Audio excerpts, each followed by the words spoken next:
Bentar guys, ada pengamen berisik, sorry ya. Halo Sobat Mankom, gue Maisi dari Mankom 21 yang bakal nemenin kalian di podcast kali ini. Podcast kali ini gue akan membahas tentang pengalaman-pengalaman magang dari mahasiswa-mahasiswa Manajemen Komunikasi, Institut Ilmu Sosial dan Ilmu Politik Jakarta, dari Kak Davina dan Kak Imel. Halo Kak Davina dan Kak Imel. Halo, Halo halo semuanya, halo. semua. Iya, boleh mungkin dikenalin diri terlebih dahulu. Oke, sebelumnya semuanya halo. Thank you banget ya udah ngundang kita Ya, berdua. Gue email, gue mahasiswa Menkom angkatan 18, mahasiswa semester akhir. oke. Untuk Kak Davina, Ya, halo semua.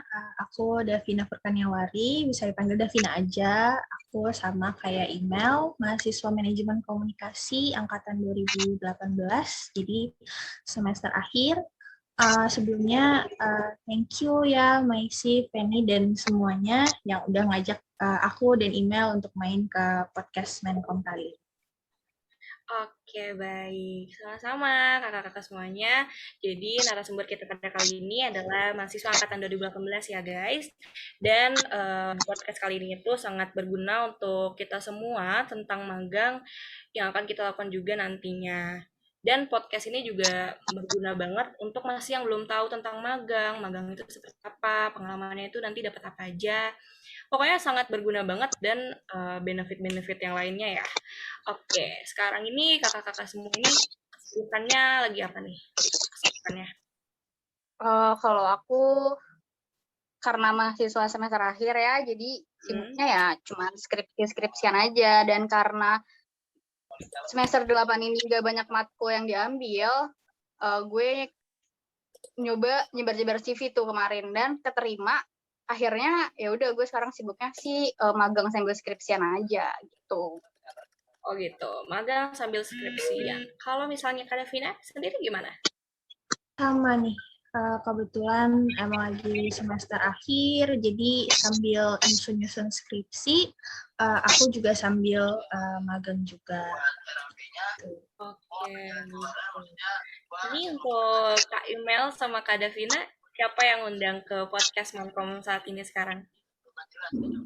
Kalau aku kemarin tuh sama Ardia ya, iya sama Ardia. Ardia dia tuh ngehubungin aku gitu, nanyain bisa apa enggak. Ya udah aku bilang oke, boleh aja sih bisa gitu. Oke, lanjut Kak Davina. Kemarin itu aku di reach out sama Zahra, ditawarin main ke podcast Menkom buat hari ini. Terus aku bilang boleh, karena aku juga ternyata baru tahu kalau Hima tuh sekarang punya proker podcast, terus udah berjalan 2 kali ya gitunya podcastnya. Terus Ya, aku lumayan excited dan aku bilang oke. Oke, jadi langsung kita ke inti poin pembicaraannya aja ya.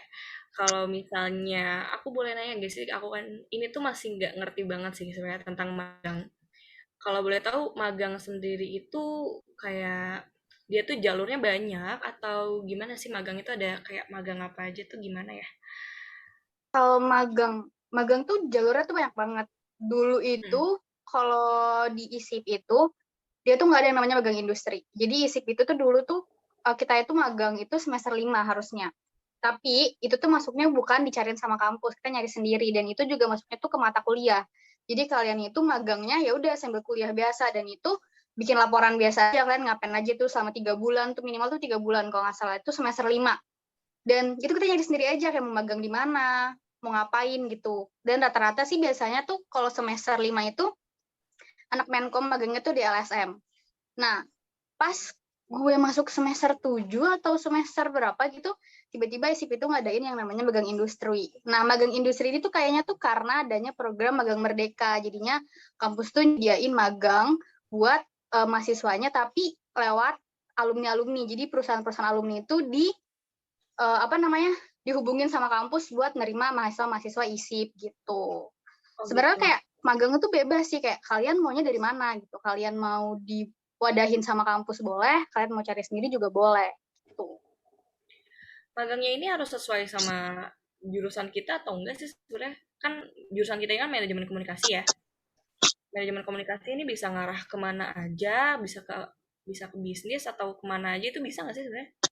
Magang tuh sebenarnya kayak tergantung kalian maunya apa. Tapi lebih ke gini sih, lebih ke apa ya? Kalian tuh minat dan biasanya tuh di mana? Karena sekarang itu magang itu bahkan kalau dulu nih magang kan buat nyari pengalaman. Kalau sekarang magang itu tuh justru kalian tuh harus punya pengalaman baru bisa magang. Itu sekarang kayak gitu. Makanya biasanya tuh kalau magang itu usahain ya udah sesuai sama kalian kalian apa gitu. Gue pribadi sih kemarin juga magangnya sih rada rada ngaco ya. Gue lebih ke jurnalistik sih karena gue sempat magang di radio. Aku mau nambahin tadi, Boleh? menurut aku tuh sebenarnya harus atau enggaknya itu sebenarnya balik ke diri kita sendiri sih ya, balik ke masing-masing. Karena kan mungkin aja teman-teman nih yang misalnya jurusan manajemen komunikasi, tapi ternyata interestnya tuh ada di bidang kreatif kayak email gitu, misalnya atau kayak jadi content creator atau videographer gitu kan. Nah sebenarnya tuh kita itu bebas untuk explore, tapi kadang nggak semua posisi magang itu terbuka untuk semua jurusan gitu. Jadi kadang emang nggak bisa asal-asal apply juga gitu. Nah, menurut aku akan jauh lebih baik itu tuh untuk kita magang di posisi yang sejalan sama background pendidikan kita sebelumnya sebenarnya. Karena dengan gitu kita tuh jadi jauh lebih bisa untuk nerapin ilmu-ilmu yang sebelumnya udah kita pelajari dan kuasai nih dari kampus. Nah, jadi dalam nyelesain pekerjaan-pekerjaan yang nantinya jadi tanggung jawab kita, gitu, kitanya juga jadi terlihat lebih terlihat lebih kompeten. Gitu. Oke, jadi tergantung juga ya perusahaan-perusahaan itu milihnya dari jurusan mana aja itu juga ada ya pastinya ya. Oke, berarti kalau aku boleh tahu perbedaan sendiri dari magang industri sama magang mandiri itu kayak gimana sih Kak? Mungkin bisa dijawab sama yang ikut magang industri dulu kali. Oke, Kak Imel nih Kalau ikut magang industri ya? ya, kalau aku lagi industri, Davina itu dia mandiri dia magangnya, nyari sendiri. Mandiri. Kalau magang industri itu ada sedikit benefit dari kampus, yaitu kalian bisa fokus magang full 1 semester tanpa kuliah apapun. Jadi kayak ya udah 1 semester fokusnya di magang aja gitu. Jadi kalau misalnya sedangkan kalau magang mandiri itu kan kampus nggak mewadahi. Jadi mata kuliah juga nggak dikonversi sama kampus. Ya otomatis harus kuliah sambil magang. Ibaratnya kayak Davina kemarin tuh, dia tuh magang sama ngambil 7 matkul ya, Dap ya? Kuliah sambil magang. Cuma menurut aku perbedaan antara magang industri yang dijalanin sama email sama magang secara mandiri yang aku jalanin sekarang itu tuh pasti ada. Itu mulai dari persyaratan, prosedur, tahap evaluasi, itu sampai ketentuan-ketentuan yang ada di kontrak kerja itu yang biasanya tuh tentang durasi, jam kerja, itu sampai benefitnya itu udah pasti beda gitu. Nah, aku share sedikit ya ke teman-teman biar makin kebayang juga detailnya. Boleh, boleh. Kalau perbedaan yang terlihat itu kan udah pasti dari persyaratannya. Karena persyaratan magang mandiri itu sepenuhnya tuh ada di tangan pihak perusahaan yang berupa kumpulan requirements gitu loh yang mereka cari, kayak jurusan, kemampuan, batas umur, dan lain-lain. Dan untuk prosedurnya sendiri itu juga beda banget. Dan menurut aku ini tuh salah satu perbedaan yang paling signifikan karena magang mandiri itu nggak melewati tahap-tahap kualifikasi internal kayak magang industri. Jadi magang mandiri itu bisa dibilang memang lebih transparan. Kenapa lebih transparan? Karena semuanya itu benar-benar dilakuin sendiri, mulai dari proses apply ke perusahaan yang kita tuju, terus nantinya itu ada proses interview oleh HRD perusahaan, kalau CV kita itu menarik perhatian mereka, dan biasanya tuh interview magang mandiri di perusahaan itu tuh ada 2 kali. Jadi pertama tuh kita interview sama recruiter dari pihak HRD-nya, Terus kalau misalnya mereka cocok nih sama kita tuh bakal diinterview lagi sama user. Nah, user ini tuh bisa dibilang calon atasan atau calon manajer yang akan bertanggung jawab atas kita nanti di posisi yang kita apply. Nah, bertanggung jawabnya atas kita dalam hal ini tuh kalau nanti kita di sana itu tuh kita bakal diajarinnya sama mereka, terus kita tuh bakal ngerjain hal-hal dan pekerjaan-pekerjaan itu dapat dari arahan user ini gitu. Terus terakhir untuk si tahap evaluasi, kalau di magang industri itu kan ada proses penilaian pas akhir durasi magang gitu ya Mel ya. Kita tuh dapat penilaian gitu kan. Nah, terus dikasih ke pihak kampus. Nah, kalau magang mandiri itu perusahaan nggak punya kewajiban untuk ngelaporin atau ngasih penilaian terkait kinerja kita tuh ke kampus karena magang di sana itu benar-benar sepenuhnya bawa nama pribadi gitu. Oke, jadi dia nggak bawa nama kampus ya kalau magang mandiri ya? Pribadi, jadi atas nama kamu, urusan kamu gitu. Kalau industri sendiri bawa nama kampus ya? Tapi kan tadi nyari Kalau sendiri. kalau industri itu perjanjian kedua belah pihak antara kampus dan perusahaan. Jadi perusahaan maunya apa, kampus maunya apa, dibuat perjanjian, jadi deh kayak gitu. Oke. Kalau misalnya aku begini, untuk pertanyaan Kak Imel berarti ya, ini kan soalnya tentang magang industri. Siapa yang ngasih tahu Kak Imel tentang magang industri pertama kali? Tentu saja ketua jurusan kita tersayang yaitu Pak Safril. Dia sangat rajin mengirimkan info-infonya ke grup Menkom. Pokoknya kayak setiap hari kayak dia tuh ngirimin. Tapi tuh pas zamanan gue itu magang industri tuh cepet banget gitu loh. Kayak nggak ada batasnya. Jadi kayak abis dikirim link pendaftaran itu 2 hari kalau nggak salah tuh harus udah ngisi. Dan yang nggak ngelihat grup atau nggak ngisi, ya udah mereka nggak bisa daftar magang industri. Makanya pas angkatan gue kemarin itu pertama banget magang industri diadain kan, itu yang ikut tuh dikit banget karena angkatan di Menkom aja tuh kalau nggak salah yang ikut tuh cuman sekitar 6 atau 7 orang. Itu kayak sedangkan angkatan gue tuh ada 45. Jadi kayak dari 45 orang cuma ada 7 orang doang yang ikut. Itu tuh kayak ya karena prosesnya tuh terlalu dadakan. Jadi ya udah kayak cepet banget aja gitu, tiba-tiba pendaftaran udah ditutup, udah langsung tes segala macem, langsung masuk, dicariin tempat magang segala macem kayak gitu. Oh, oke. Kalau kayak gitu hal-hal apa aja sih yang harus disiapin, Kak? Misal kita udah kan tadi kita udah nulis formulir kayak segala macam. Hal apa lagi yang harus disiapin sih untuk ikut magang Kayaknya ini? tuh kebijakan kemarin sama sekarang tuh beda deh. Sekarang itu masih ada minimal IPK nggak sih? Kayak minimal IPK berapa gitu harus magang Ada. industri. Minimal kalau Masih nggak ada ya? salah paling kecil iya 2,75 kayaknya ya. Iya. Berarti Hmm. ya itu yang harus disiapin adalah kalian jangan sampai IPK-nya di bawah 2,75. Sama mata kuliah semester awal itu penting banget karena pas gue magang industri itu kan ada tes gitu ya.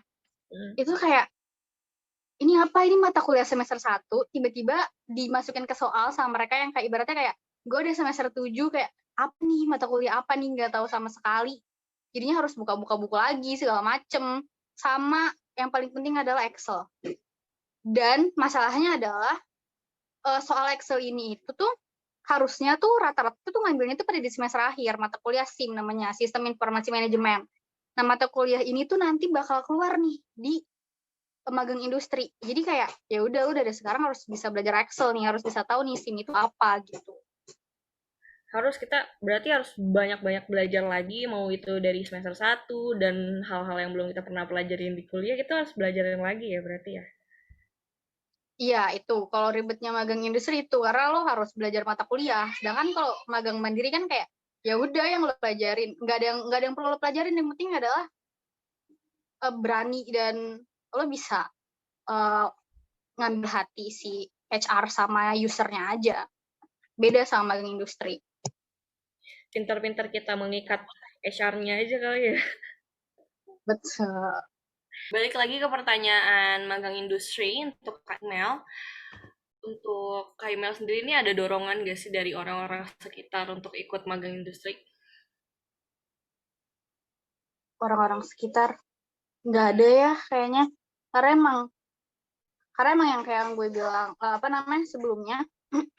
Jadi magang industrinya tuh prosesnya tuh terlalu cepat gitu loh. Jadi kayak yang dikirimin link, terus gue pribadi kayak oh yaudah deh gue isi aja nih, ikut iseng-iseng, terus gue ngajak teman-teman gue pada oke juga, pada masuk.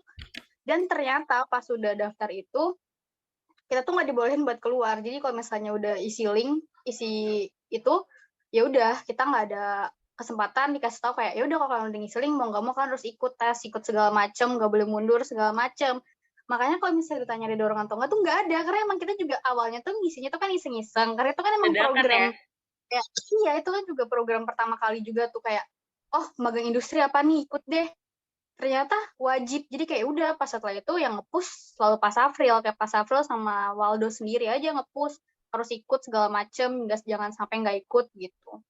Kalau orang-orang sekitar sih kayak ya udah nggak mau, jatuhnya sih kayak ya udah nih lu terjebak aja, jadi mau nggak mau Kayak ikut gitu.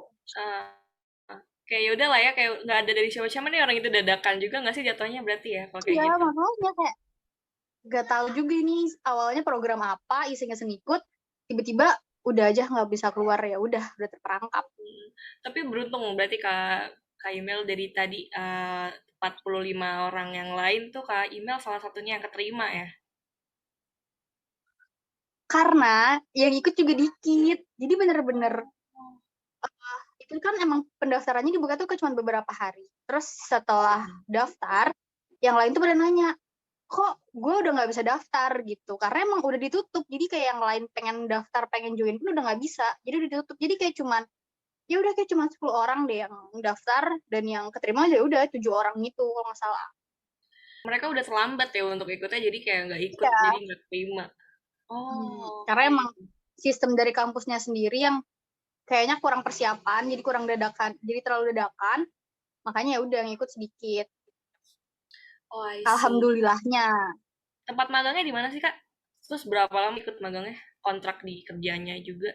Aku itu di Radio Hot 93,2 FM. Pasti nggak ada yang tahu deh ini radio apa. Karena ini tuh radio dangdut. Jadi target Oh, audiensnya emang rata-rata tuh ya udah orang-orang yang 30-an ke atas, bukan kita ya, ya. anak-anak muda. Makanya pas pertama kali ditaruh di sana juga yang kayak, lah ini radio apa sih gitu kan. Nggak tahu sama sekali, dan tahu dong ini nggak Menkom banget. Kayak Oke. ini jatuhnya kan jurnalistik, makanya tuh pas sempat nanya gitu sama Pas April, ini beneran ditaruh di radio gitu, karena kan gue bukan anak jurnalistik, tapi kayak ya udah ikutin aja yang ada, karena emang dapetnya di situ. Ya udah gue di sana jadi kayak belajar dari nol, bener-bener nggak tahu apa tools yang ada di radio pun gue nggak tahu kan, editing radio tuh gimana caranya pun gue nggak tahu. Jadi kayak Hmm. bikin skrip aja tuh nggak tahu, karena pertama kali masuk mereka nyuruh bikin skrip siaran, sedangkan kayak di Menkom kita nggak pernah bikin skrip segala macem kan. Iya, nggak pernah Jadi ya apa udah tuh, belajar kecuali dari awal. emang ikut UKM ya, yang tentang radio. Iya, nah itu sedangkan enggak kan, nggak ikut apa-apa. Tapi pas sudah masuk sana ternyata cocok. Yang harusnya di kontraknya kayak satu semester itu kok nggak salah tuh cuma 4-5 bulan deh. Jadi itu harusnya itu sekitar 4-5 bulan aja. Mereka minta gue lanjut. Jadinya gue itu total magang di sana tuh 9 bulan. 9 bulan magang di sana. Mereka tetap minta gue buat lanjut, tapi gue masih ngerasa kayak ini terlalu apa ya? Terlalu keluar dari jalurnya Menkom banget. Terus juga yang kayak kalaupun gue di sana nanti gue bakal jadi apa gitu, gue masih nggak tahu. Jadi gue mutusin buat ya udah gue udahan aja, gue nggak lanjut perpanjang, gue cari tempat lain yang menurut gue kayak oh bisa nih Menkom Menkom nih. banget gitu. Oh. Oh, tapi jujur kalau misalnya Kak Email itu aku ya, itu aku jadi kayak mungkin apaan nih pengalaman baru sih, boleh gitu ya. Cuman di satu sisi ya untungnya banyak ya harusnya. Untungnya banyak karena kita tahu hal-hal yang sebenarnya belum kita tahu sebelumnya. Jadi itu emang pengalaman yang benar-benar di luar dari Mankom, mungkin berguna juga untuk yang kedepannya kali ya. Iya, Kalau aku kayak gitu maksudnya di guys. sana juga maksudnya di sana juga sebenarnya mereka yang nerima aja sih, kayak yang penting mau belajar. Dan Hmm. intinya tuh apa ya, di sana tuh juga sebenarnya radio sekarang itu beda banget sama radio dulu. Kalau dulu tuh kan palingan cuma kayak udah siaran. Sedangkan seiring berkembangnya zaman, radio tuh makin berubah nih. Kita tuh juga aktif di media sosial, kita harus bikin konsep segala macem, dan setelah itu sebenarnya tuh ada sedikit menkomnya. Karena di situ gue tuh disuruh bikin kayak planning ke depannya tuh kita harus apa lagi nih buat naikin audiens, buat naikin pendengar segala macem gitu. Cuman ya kayak masih ngerasa terlalu keluar dari jalur jurusan sih. Oke, gitu. Berarti itu adalah pengalaman singkat dari Kak Imelda mengenai magang industri. Jadi kalau misalnya kita apa namanya magangnya itu nggak terlalu sesuai sama jurusan kita, intinya jalanin aja ya. Dan Karena kayak udah mau nggak mau nih, gue mau kemana lagi gitu kan. Jadi intinya kita nikmatin iya, aja. itu juga jadi sebuah pelajaran kok, kayak jadi Mm. batu loncatan kelak. Percaya deh, bener-bener kayak apapun yang dilakuin sekarang tuh benefitnya tuh nanti ke depannya setelah yang kalian laluin gitu. Oke, baik. Itu adalah tadi tentang magang industri. Sekarang kita beralih ke magang mandiri ya, guys. Tadi kan Kak Davina udah ngejelasin tuh kayak prosedur-prosedur magang mandiri itu bedanya apa sama di industri ya. Terus kalau misalnya kita daftarin diri untuk magang, itu kan pasti ada tes interviewnya ya. Iya. Itu pasti ada tes interviewnya. Untuk magang mandiri sendiri itu interviewnya biasanya ditanyain seputar apa aja sih Kak? Kalau aku boleh tahu. Ini mungkin aku akan jawab agak panjang ya, karena Iya, uh, santai. dari pengalaman aku ada beberapa hal yang udah pasti itu bakal ditanya. Pertama itu kita bakal ditanya tentang pengetahuan kita mengenai perusahaan yang kita apply ini. Jadi kayak perusahaan ini tuh bergerak di industri apa, terus produk atau jasa dari perusahaan ini yang beredar di pasaran itu apa, dan lain-lain. Jadi penting banget untuk melakukan background research sebelum interview.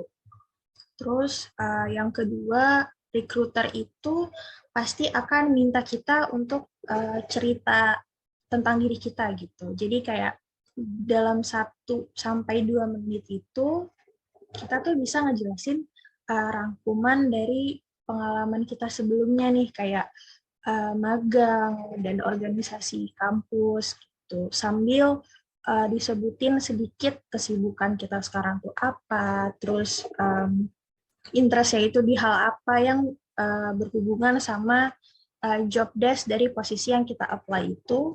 Terus jangan lupa juga untuk sebutin jurusan kita apa dan asal kampusnya tuh dari mana. Jadi benar-benar make it simple, padat secukupnya, dan isinya tuh poin penting semua.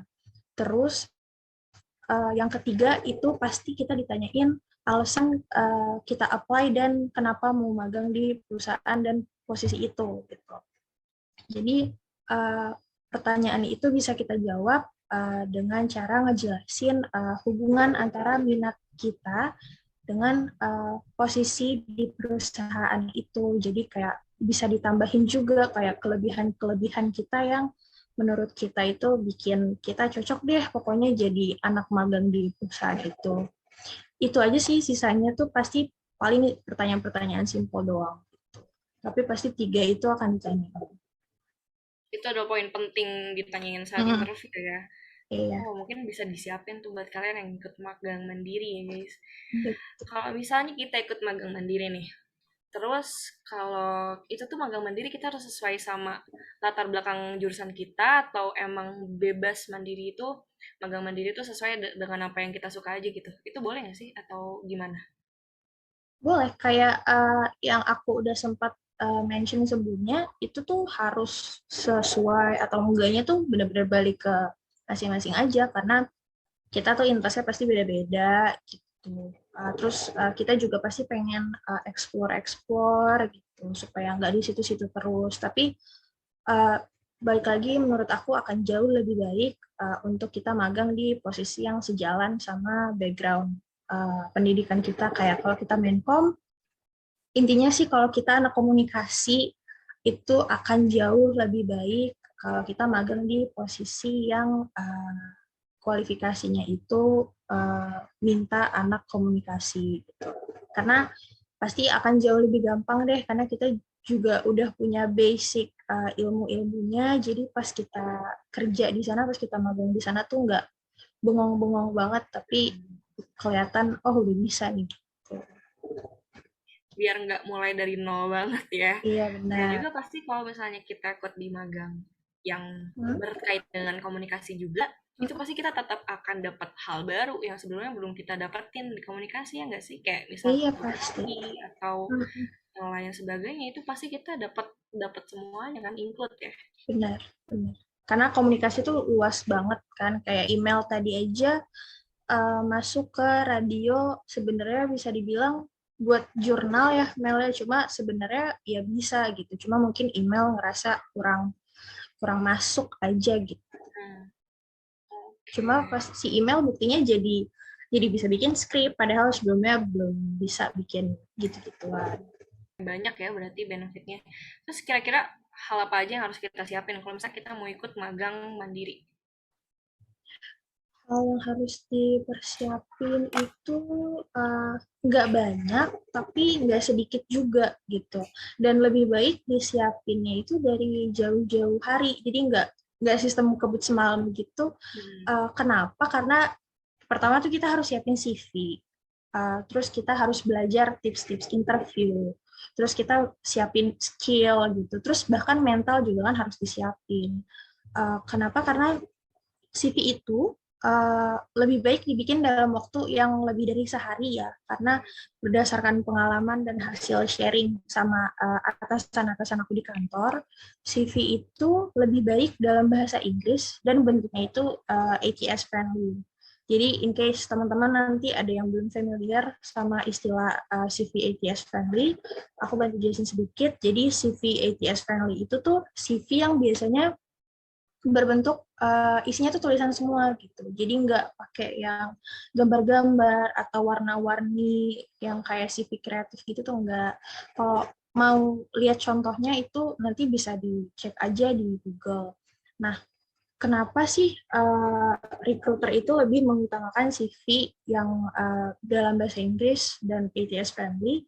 Karena dengan kita bisa nih mendeskripsiin diri kita, terus bisa cerita pengalaman kita dalam bahasa Inggris, itu tuh secara nggak langsung nunjukin kalau kita tuh punya kemampuan berbahasa Inggris. Nah, kenapa punya kemampuan berbahasa Inggris itu dianggap penting? Karena zaman sekarang itu tuh klien, kolega, bos di kantor itu banyak yang bukan orang Indonesia doang ya. Jadi secara nggak langsung kita juga akan dapat banyak email, interaksi, dan pemberitahuan yang otomatis tuh dalam bahasa Inggris. Jadi kalau kita bisa present diri kita dalam bentuk CV bahasa Inggris, recruiter itu tuh akan menganggap kita tuh profesional pasti deh. Dan kita tuh pasti udah jadi udah lolos salah satu persyaratan yang paling awal banget. Nah, terus kenapa sih lebih baik yang kayak aku bilang tadi, kenapa bentuknya lebih baik ATS friendly dan bukan kreatif yang warna-warni gitu? Karena banyak perusahaan itu tuh pakai teknologi ATS. Teknologi ATS itu Applicant Tracking System.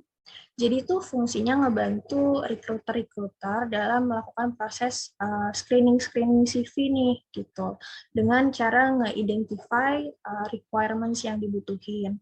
Jadi kalau teman-teman nanti apply-nya tuh lewat job portal yang kayak Glints, Jobstreet gitu-gitu, cara kerjanya juga sama.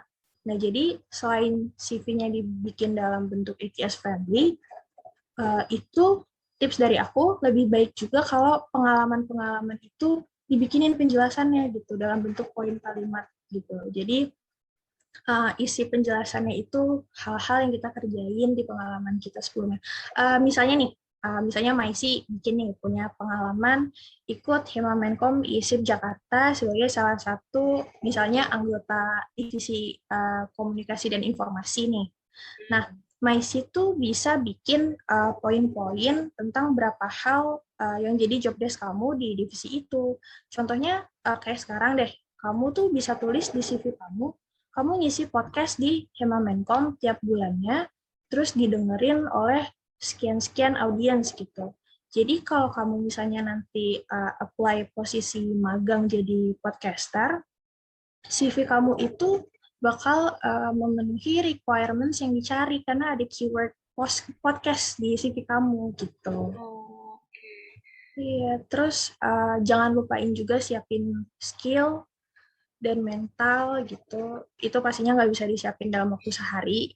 itu long journey, jadi kayak Mental penting banget, mental. penting banget.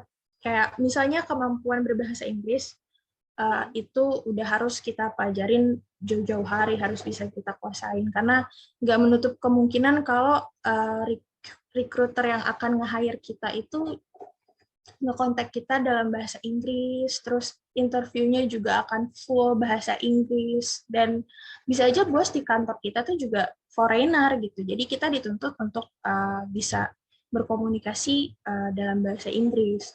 Nah, untuk tips interviewnya itu sendiri, itu sih cukup kuasain cara jawab pertanyaan yang aku sempat jelasin tadi. Jadi sebenarnya yang paling penting adalah mengasah kemampuan kita dalam berkomunikasi sama orang sih secara terus-menerus. Karena kalau public speaking kita bagus, nggak grogian, nggak gemeteran kalau ngobrol sama orang, terus ditambah kalau bisa bahasa Inggris, nggak kaku, itu udah bagus banget sih. Karena kita tuh akan otomatis terlihat pede, bisa kontrol diri, dan akan terlihat smart juga. Oke, baik. Jadi banyak banget hal yang harus diperhatiin tentunya sebelum kita meng-apply magang mandiri ya. Dan aku juga pernah sempat dengar sih tentang ATS Friendly itu emang kebanyakan sekarang itu kan CV anak-anak rata-rata mahasiswa-mahasiswa ya, itu masih banyak juga yang masih pakai template Canva. Iya, Jadi kayak benar. mungkin itu mungkin alasan yang salah satunya ketolak juga, kenapa ketolak? Lu, gue udah bikin CV nih, bikin CV di mana nih? Di Canva. Ya, gak usah dulu deh mending gitu kan. Dan Iya, juga benar. kayak bahasa Inggris itu mungkin sekarang itu berperan penting banget sih di mana-mana itu Bang. pasti bahasa Inggris Hmm, diperluin banget. Jadi Bang. iya sih masuk akal ya. Kenapa Iya dong, kita masuk harus akal. kenapa kita harus perhatiin juga itu bahasa Inggris? Nih, Itu ya guys, mungkin kita harus belajar bahasa Inggris lebih dalam ya. Kalau misalnya boleh tahu Kak Davina sendiri magang di mana? untuk sekarang aku lagi magang di salah satu perusahaan multinasional yang bergerak di industri logistik. Kalau Maisi dan teman-teman yang lain pernah dengar sebelumnya, nama company-nya itu DHL yang logonya kuning. Nah, aku magang di salah satu bisnis unitnya itu DHL Global Forwarding Indonesia. Jadi di sana itu aku sebagai human resource intern, dan bulan depan itu genap 6 bulan aku di sana. Oh, udah lama ya. Iya. Hmm, itu berarti Kak Davina berapa lama harusnya? Sekarang kan udah mau genap 6 bulan, seharusnya sampai berapa lama? Di kontrak itu aku sebenarnya sampai 6 bulan kontraknya, cuma aku belum tahu untuk Juli nanti apakah akan ditawarin extend untuk magang atau malah bisa aja ditawarin untuk jadi employee kan, who knows ya, doa Iya, aja. semoga ya. Jadi nggak usah repot apply sana sini lagi ya Kak. Benar. Oke, kalau menurut kakak-kakak sekalian, lebih enak magang atau kuliah aja? Kayak daripada magang males gitu kan, gue banyak nih gini-gini, gue banyak kok ilmunya gitu kan. Jadi gue kuliah aja atau enak magang, nggak apa-apa, capek, gini-gini, atau gimana? Ya, kalau misalnya lu pada punya orang dalam, ya udah kuliah aja yang bener, fokus gitu. Karena sometimes itu ya, nggak semua orang bisa membagi waktunya dengan baik. Ada yang kayak misalnya dia tuh harus fokus sama satu hal doang. Kayak kalau misalnya dia ngegabungin antara kuliah dan magang, yang ada konsentrasinya nggak keurus gitu. Konsentrasinya tuh nggak bagus. Jadinya ada salah satu hal yang harus ditinggalin. Nah, kalau gue pribadi sih awalnya gue ngerasa kayak aduh capek banget nih kayaknya nih magang sambil kuliah gitu. Itu waktu Kalau nggak salah tuh semester 5 karena KKL sambil kuliah. Tapi ternyata setelah dijalanin tuh kayak enjoy aja, nggak ada perbedaan, nggak ada perubahan gitu loh. Jadi kayak lebih lebih enjoy dan lebih menikmati. Justru kalau misalnya lo cuman kuliah, kuliah, kuliah doang, lo mengasah apa? Lo cuman mengasah teori. Karena ketika lo masuk ke dalam sebuah industri nih, itu tuh teori tuh sama sekali nggak dipakai. Lo tuh harus bisa melakukan sesuatu gitu loh. Lo tuh kayak ya udah langsung aja. Lo nggak ditanya kayak kamu tahu nggak apa pengertian dari PMSOS? Kalian nggak akan ditanya gitu, tapi lebih ke kayak kalian bisa nggak nih bikin strategi buat ini? Kalian bisa nggak nih bikin planning buat campaign minggu minggu depan? Kalian bisa nggak nih nentuin judul buat konten hari ini gitu. Jadi kalau misalnya lo cuman kuliah-kuliah aja, ya lo paling dapetnya teori doang. Enak, enak kuliah doang tuh enak karena nggak capek. Cuman kalau misalnya ngomongin soal lu ke depannya mau kayak gimana atau lu ke depannya punya planning atau enggak, ya lo harus berani ngambil resiko, harus berani ngebagi waktu, harus berani kayak ya udah berani pusing gitu loh, berpusing-pusing dulu nggak sih? Karena eh, awal gue magang itu juga kayak pusing banget sih, kayak magang kuliah itu pusing banget. Cuman setelah dinikmati kayak ya udah seru aja, enak. Apalagi kalau misalnya magangnya itu paid ya, sometimes ada yang magangnya tuh unpaid. Hmm, harusnya lebih enak di paid ya. Siapa yang nggak suka di paid? Tapi sebelum masuk ke perusahaan yang mau membayar, kayak kan nggak bisa ya lo kayak magang langsung nih ke perusahaan besar gitu. Gue pribadi pun sebelumnya sempat magang di perusahaan yang nggak ngebayar sama sekali. Tapi karena hal itu, gue jadi punya pengalaman sehingga ketika gue melamar ke perusahaan besar kayak yang sekarang gue dapetin itu, ya mereka mau ngeliat gue karena kayak, oh ini orang punya pengalaman gitu. Bahkan sebelumnya itu, gue tuh pernah jadi social media officer yang kayak sehari itu harus bikin 2 konten, tapi sebulan gue cuma dibayar 1 juta. Tapi gue bisa bertahan selama setahun. Nah, setelah gue 1 tahun jadi social media officer, gue coba apply di Bali United. Mungkin kan ada yang tahu nggak sih Bali United tuh perusahaan bola, cuman gue di agensinya. Dan ketika gue apply di sana, ya udah kayak dengan semudah itu mereka panggil gue gitu loh. Ya udah, jadi kayak dengan pengalaman yang gue punya, mereka ngelihat gue, mereka mau kenal gue lebih jauh. So ketika gue interview dengan HR, mereka suka gue. Lanjut ke user juga mereka suka. So gue bisa masuk dengan mudah ke sana gitu. Karena dengan pengalaman-pengalaman yang udah gue punya sebelumnya. Pengalaman yang sebelumnya walaupun belum dibayar, tapi dibayarnya di kemudian magang ya, di kemudian pekerjaan yang lain ya. Itu Betul. berarti nggak selamanya yang nggak dibayar itu nggak enak ya. Itu ada keuntungannya di suatu saat nanti. Kalau Kak Davina sendiri, enaknya gimana? Kalau buat aku, magang itu tuh udah pasti punya keseruannya sendiri yang memang nggak aku dapetin di kuliah biasa. Kayak pas magang tuh aku jadi bisa ngeliat secara langsung sambil belajar dikit-dikit gimana sih proses orang-orang kantoran tuh kerja gitu.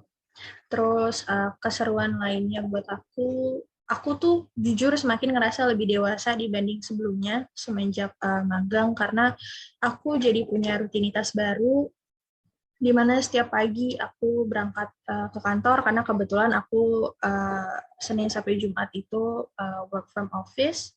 Terus sampai kantor, aku nyalain komputer, aku cek email, cek schedule meeting, terus ngerjain kerjaan-kerjaan yang jadi tanggung jawab aku, sambil ya tiap harinya tuh tuker-tukeran cerita sama orang-orang yang ada di ruangan aku. Terus salah satu hal seru yang paling aku suka dari magang itu adalah aku bisa ikut berkontribusi dalam jalannya perusahaan melalui hal-hal yang aku kerjain, dari ide-ide yang aku berikan gitu. Jadi aku merasa lebih percaya diri dengan kemampuan aku. Terus yang paling penting aku tuh ngerasa berguna gitu. Jadi seru banget. Berarti dari Kak Davina maupun Kak Emel itu pasti ngelihatnya enak lebih ke magang berarti ya. Iya, tuh. Karena benefitnya banyak sih, ya siapa ya yang nggak mau benefit banyak untuk pekerjaan kita ke depannya gitu. Nah, ada nggak sih sesuatu hal yang belum didapetin sebelumnya dari magang, tapi pas magang dapet nih, oh banyak banget nih hal yang gue dapetin yang sebelumnya tuh gue di kuliah tuh nggak pernah dapet. Ada nggak Ada banget. yang nggak pernah Karena diajarin nih saat eh, kuliah? Yang tadi ya, yang tadi. karena ya, karena kalau misalnya di kampus kan kita kan emang jurusannya manajemen komunikasi, di mana kita cuma diajarin basic-basicnya aja kan, lebih ke teori-teori kayak pengantar segala macem. Bener-bener nggak ada mata kuliah yang kayak bikin kalian tuh untuk praktek atau terjun langsung ke lapangan atau melakukan sesuatu. Bahkan untuk mata kuliah IO, event organizer sendiri itu yang gue jalanin itu kan karena lagi pandemi. Jadi ya udah kayak nggak bisa praktek secara langsung aja kayak IO-nya tuh ngapain. Nah, sedangkan kalau misalnya di tempat magang yang sekarang di tempat magang gue yang sekarang ini tuh kayak itu bener-bener Menkom banget ya. Jadi kalau misalnya di Menkom itu kita mempelajari yang namanya PPKS. Kan pelajar PPKS kan? Kayak aku belum deh, si Belum awal-awal. ya. Pokoknya PPKS itu tuh ibaratnya tuh kita tuh kayak bikin konsep, bikin planning untuk sebuah campaign. Itu kalau misalnya di kuliah biasanya cuman kayak ya udah kalian nentuin aja nih temanya apa, ininya apa. Nah, sedangkan di tempat magang gue yang sekarang setelah lo membuat itu planning, membuat itu konsep, membuat itu strategis, lo praktekin itu langsung di depan klien, lo bikin apa itu campaign-nya, lo produksiin secara langsung, lo ikut masuk ke dalam studio, lo belajar gimana cara untuk ngurus talent, gimana uh, berbicara langsung sama divisi per divisi, terus juga kayak sometimes juga lo tuh harus bisa nyentuh jadi lebih baik dari talent gitu. Ketika lo punya talent untuk mengkampanyekan sebuah produk, lo harus bisa menunjukkan ke dia kan, lo mau memproduksi ini tuh kayak gimana gitu. Jadi kayak ya udah hal-hal seperti ini tuh nggak bisa lo dapetin di kampus karena yang mereka ajarin cuma teori, sedangkan ketika lo magang lo tuh bener-bener mempelajari yang namanya praktik. Ya udah lo kerja gitu. Nggak bisa yang namanya uh, ngomongin teori karena itu nggak mempan banget sih kalau di dunia kerja. Kalau dari gue sih itu. Oke, kalau dari Kak Davina sendiri? Hal yang baru didapetin pas magang yang nggak pernah diajarin pas kuliah itu sebenarnya sama sih kayak email. Pokoknya aku tuh pas magang aku jadi belajar. Kalau aku jadi belajar cara untuk bikin email resmi, terus cara ngehubungin atasan yang benar tuh gimana, terus cara komunikasi sama rekan kerja yang umurnya jauh di atas aku dengan cara yang baik tapi tetap kasual. Terus aku juga semakin mengerti gimana sih etika dalam teamwork. Terus aku bisa semakin ngembangin keterampilan dan skill yang aku udah punya sebelumnya. Dan itu nggak diajarin di kampus, jadi kayak learning by doing di tempat magang. Betul banget. Benar-benar dilakuin pas lagi magang berarti ya. Wah, kalau misalnya awal-awal magang tuh kita pernah nggak sih kakak-kakak semua tuh kayak takut atau nervous buat ngelakuin kerjaan gitu? Terus kayak Of ngatasinnya gimana? course nggak sih. Bahkan sebelum kerja Gimana? aja kayak kayak baru interview aja nih, itu tuh nervousnya setengah mati kayak aduh Wah, jawab parah apa sih ya, pasti. gimana ya gitu kayak baru masuk Zoom meeting aja nih untuk kayak ngobrol sama HR tuh kayak aduh ini mau ngomong apa, ini mau opening seperti apa, itu tuh kayak itu tuh nervous banget. Kayak pertama kali interview sama interview magang itu karena gue tuh interviewnya tuh pertama kali magang itu di LSM. Jadi kalau di LSM itu kayak bener-bener beda banget sama perusahaan-perusahaan lain. Jadi kayak udah kita tuh di sana nggak formal-formal banget. Jadi ketika gue interview di sana, mereka nyantai, gue nyantai gitu. Jadi sebenarnya tuh ketegangan yang kita rasain itu tuh ketika udah berbicara sama orangnya langsung, itu bakal hilang sejenak tuh. Kayak bakal langsung hilang kalau misalnya lu menguasai apa yang akan mereka tanyain. Jadi emang kuncinya itu gini. Ketika melakukan interview atau ketika mau melakukan sesuatu yang baru, pelajarin dulu apa sih yang mau lo pelajarin, apa sih yang perusahaan ini suguin, apa sih yang perusahaan itu bergerak di bidang apa gitu. Lo tuh harus tahu ilmu-ilmu itu. Jadi ketika nanti lo masuk ke dalam perusahaan itu atau ketika mereka menanyakan sesuatu, ya lo nggak akan gugup lagi gitu. Makanya ketika gue udah melakukan beberapa kali interview, gue ngerasanya kayak, oh ya udah nih gue bisa gitu, karena gue udah berapa Biasa. kali interview kayak udah sering aja gitu ya, jadi kayak udah terbiasa. Gue juga dulu tuh tipe yang nggak bisa sih ngomong di depan publik kayak gini, bener-bener anaknya kaku parah. Tapi ketika udah berani untuk terjun ke dalam sebuah perusahaan gitu, ngobrol kayak gini tuh jadi hal biasa. Kayak udah ya udah enjoy aja gitu. Yang penting terbiasa dan mau belajar gitu. Kalau Kak Vina? Kalau dari aku kan tadi email itu udah ngasih tahu cara ngadepin rasa nervous interview ya, mostly. Kalau aku mungkin akan ngasih sedikit cara ngatasi nervous di awal masuknya, jadi hari pertamanya itu. Menurut aku hal paling penting untuk kita ngatasin rasa nervous itu, kuncinya tuh sebenarnya harus dibawa santai aja gitu.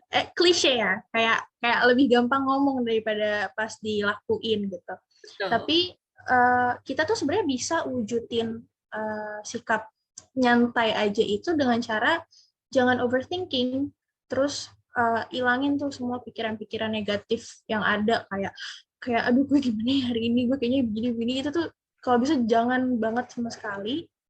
Terus di hari pertama itu coba bersosialisasi gitu sama orang-orang di sekitar, tapi dengan notes untuk selalu ingat jaga sikap, terus kita jangan sampai sembarangan ngomong, dan selalu kasih performance terbaik aja sih gitu. Karena nanti lama-kelamaan rasa nervous itu tuh akan hilang dengan sendirinya gitu, benar-benar akan hilang. Kayak di hari ketiga keempat itu kita akan lebih kayak menanti-nanti kayak besok kerja lagi gitu. Oke, jadi kayak kuncinya adalah kita menguasai aja semua hal yang emang belum pernah kita kuasain sebelumnya dan bawa santai ya. Kayak emang itu adalah salah satu permasalahan orang-orang yang emang bikin jadi permasalahan diri sendiri mereka gitu. Jadi kayak padahal nggak terlalu pressure nih kerjaannya, cuman emang dipikirin banget ya kayak. Ya itu not Sebenarnya buat tuh orang. di kepala kita sendiri sebenarnya itu semua. Nah, Overthinking yang tidak perlu. tidak boleh. Itu adalah note untuk orang-orang yang nanti akan menjalani magang ya, guys. Nah, benar atau enggak sih kalau misalnya kita udah masuk dunia magang, waktu main kita sama teman-teman ini bakal berkurang. Bahkan ya ada waktu sama sekali. Gimana tanggapan kalian tentang ini? Betul banget kan Nidap. Masalahnya gue pribadi sama Davina aja tuh kalau mau main susah banget ngatur waktunya nih kita. Karena emang kita semua itu rata-rata teman-teman gue juga pada magang. Jadi kayak setelah mereka beres dari magang industri, mereka semua tuh pada ngelanjutin magang lagi di perusahaan-perusahaan lain yang karena sekarang udah nggak pandemi-pandemi banget, kita kebanyakan magangnya itu offline. Gue pribadi juga yang kayak yang biasanya offline itu seminggu sekali, sekarang tuh offline tuh seminggu 3 kali. Jadi WFH-nya tuh cuma 2 hari. Dan kalaupun WFH, kadang tuh juga nggak bisa keluar karena ada meeting, terus harus ada ngobrol sama klien, harus ada town hall sama sama atasan-atasan, ngobrol-ngobrol segala macem. Dan itu tuh bikin waktu buat main tuh jadi susah banget. Weekend pun karena rata-rata temen gue pada bucin ya, mereka menghabiskan weekendnya sama pacarnya masing-masing, jadi kita tidak bisa bertemu gitu. Jadi sulit banget buat ketemu. Sekalinya ada waktu, ternyata itu pertengahan bulan, belum gajian. Jadi Gak ada kayak duit, say. Gak ya ada udah, duit. iya. Ketemunya tuh bisa kayak 2 bulan, 3 bulan sekali. Yang biasanya di kampus, saban hari ketemu, saban hari nongkrong, ini karena udah pada sibuk, kita jadi sulit banget ketemu sih. Tapi yang penting kayak ya kita menghargai kesibukan masing-masing. Nggak lost kontak banget sih, kita masih sering kayak ngobrol-ngobrol di grup, lebih ke ketemunya aja yang lebih jarang. Oke, berarti itu benar ya. Kalau Kak Davina gimana? Kalau email tadi mungkin agak sedikit sewot ya gitu menanggapinya. kalau kalau dia kayaknya berapi-api gitu. Tapi kalau menurut aku sebenarnya waktu untuk main leha-lehanya itu tuh sebenarnya berkurang. Cuma maksudnya nggak sepenuhnya hilang kok gitu. Karena sebenarnya uh, waktu main kita itu berkurangnya tetap in a good way karena anggap aja kita lagi gladi kerja kantoran lah kalau pas sudah lulus nanti gitu. Jadi bisa dibilang waktu yang kita pakai buat main itu bukan hilang tapi berubah aja gitu penggunaannya buat kita jadi lebih produktif gitu. Dan berdasarkan pengalaman aku, waktu yang kita pakai untuk ketemu teman-teman dan pacar itu jadi lebih meaningful kok dan kualitas pertemuannya jadi lebih baik karena kita jadi lebih menghargai waktu. Kayak email bilang tadi kita main jadi 2 bulan sekali, sebulan sekali. Iya sih jarang gitu, cuma jadi lebih sering ngobrolnya pas ketemu, lebih sharing, banyak cerita yang udah disiapin untuk kita tuker-tukeran instead of kalau zaman dulu lebih ke take it for granted jadi kayak ngumpul tapi sibuk sama HP sendiri-sendiri. Apalagi sekarang kita lagi sambil skripsi juga ya, Dep ya. Jadi kayak Wah, ngatur waktunya tuh lebih susah lagi karena kayak skripsi kerja mainnya nggak tahu kapan. Sekarang pertanyaan terakhir mengenai magang. Pesan apa aja sih yang bisa dikasih untuk adik tingkat atau mahasiswa yang mau magang nih, kakak-kakakku? Waduh, kalau dari gue pribadi itu apa ya? Sebenarnya tuh untuk magang yang perlu dipersiapin itu nekat sih. Karena kalau misalnya nggak nekat, nggak akan bisa. Ada orang yang kayak nggak mau, gue nggak mau magang, takut kalau dikasih pekerjaan ini nggak bisa, takut belum nguasain teori-teori ini, takut belum segala macam gitu. Sedangkan magang itu kan ya belajar. Jadi yang harus dipersiapin tuh pertama banget mental sih, keberanian. Kalau misalnya lo nggak berani, ya udah, lo stuck di situ aja, nggak akan bisa jalan, nggak akan bisa maju gitu. Beberapa nggak teman sih ya, kayak beberapa mahasiswa kenalan gue juga ada yang kayak gitu, yang kayak merasanya tuh kayak, duh ngapain sih magang gitu. Ntar aja kalau udah lulus baru jadi kerja. Mereka nggak tahu aja dunia kerja seperti apa. Dipersiapin ya udah keberanian sama nggak ada sih keberanian doang karena kalau misalnya udah berani nyoba ilmunya tuh pasti bertambah, ilmunya tuh pasti banyak, dan ketika udah berani dan ilmunya banyak untuk melakukan apapun itu gampang. Untuk dari gue. Oke, jadi kuncinya berani. Dari ke email adalah kuncinya berani. Terobos ayolah Mental. apapun yang di depan. Kuatin. Betul. Oke. Percaya diri. Sama percaya diri itu. Kalau dari Kak Davina sendiri apa pesan-pesannya? pesannya Tips sebenarnya serupa sama email. Pokoknya buat pesan aku buat teman-teman yang mau magang itu benar-benar jangan pernah takut untuk mencoba. Mungkin terdengar kayak kata-kata basic dari Google gitu, tapi emang beneran adanya karena kita itu benar-benar nggak ada yang tahu, nggak ada yang pernah tahu jalan hidup kita tuh gimana, kemana, kayak apa. Jadi menurutku selagi kita masih bisa berusaha untuk ngatur jalan hidup kita sesuai yang kita mau, itu tuh benar-benar just work for it sih menurut aku. Jadi kalau ada kesempatan ambil, jangan takut ini, takut itu, takut begini, takut begitu tuh jangan. Terus ingat untuk selalu upgrade diri kita dengan selalu belajar, selalu tekunin apa yang kita suka. Terus jangan lupa juga untuk selalu berada di sekeliling orang-orang yang supportive. Karena keluarga, pasangan, dan teman yang supportive itu tuh menurutku berkah. Oke, baik. Jadi, jawaban dari Kak Davina tadi adalah sekaligus penutup dari podcast kita pada kali ini dari sharing-sharing pengalaman magang dari kakak-kakak semuanya yang udah semester-semester akhir nih. Jadi ini tuh podcastnya benar-benar semoga bermanfaat, udah pasti lah ya bermanfaat buat kita yang belum tahu banyak tentang magang, dan juga banyak banget bekal yang kita dapetin dari sharing-sharing pengalaman dari kakak-kakak semuanya, yang pastinya itu berguna banget sih harusnya buat kita semua ya. Jadi kita nggak usah bingung, linglung, atau nggak tahu sama sekali lagi tentang magang. Nggak ada alasan kayak gitu ya. Makanya nonton podcast ini sampai habis. Oke, jadi terima kasih banyak untuk Kak Imelda dan Kak Davina yang udah nyempetin waktunya di podcast kita kali ini. Semoga kita dipertemukan lagi di podcast-podcast berikutnya tentang bahasan-bahasan menarik yang lain.